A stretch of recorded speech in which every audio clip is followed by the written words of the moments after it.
Hello বন্ধুরা, সবাই ভালো আছো?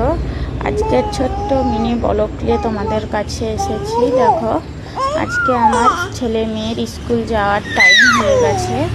এদিকে মেয়ে উপরে আছে আর ছেলে নিচেই আছে রোডে, কারণ স্কুল বাস আসার অপেক্ষায়। আর এদিকে ছোট্ট মেয়েও খেলা করতেছে উচ্ছেলিয়ে। তিতা যখনই মুখে দিচ্ছে মুখটা কেমন ভাববে বাঁকাচ্ছে।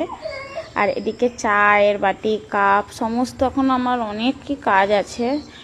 স্কুল চলে যাওয়ার পর ছেলে মেয়ে, তারপরেই সমস্ত কাজগুলো করব, তাই তোমাদের সাথে একটু শেয়ার করলাম। এদিকে আমার মেয়েও ওয়েট করতেছে, আর পাপার লেগে স্কুল যাব হাজে যাচ্ছে। আর এদিকে আমার ছেলেও ওয়েট করতেছে বাসের লেগে।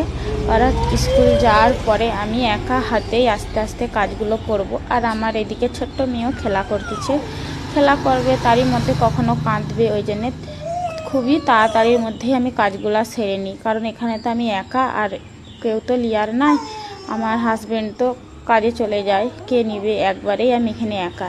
আমার 3 ছেলে মেয়ে, আমি আর আমার হাজব্যান্ড বাস। আর আমার আব্বাও এসে আমার ছেলেদের শরীর খারাপ বা মেয়ের বা এমনিও হপ্তায় দেখা করতেও এসে। এদিকে তোমাদের সাথে কথা বলতে বলতে এদিকে আমার চায়ের কাপ বাটি ওই যে ধুতে চলে এলাম। চায়ের কাপ বাটি ধোয়ার পর পুরো কিচেনটা একবার পুছে নেবো। এই যে আমার ধোয়া হচ্ছে আস্তে আস্তে।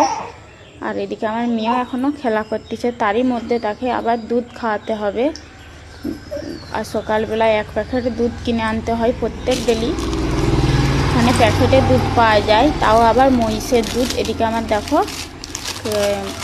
থালা বাটি সব মানে চায়ের জিনিসগুলো ধোয়া হয়ে যায়। গ্যাসটা একটু পুছে নেবো। এখানে বন্ধুরা বলতেছিলাম মহিষের দুধ পাওয়া যায়, গরুর দুধ পাওয়া যায় নাকি আমি জানিনি, কিন্তু আমাদের এখানে মহিষের দুধ যেটাই পাওয়া যায় সেটাই মানে এখানেই নিই।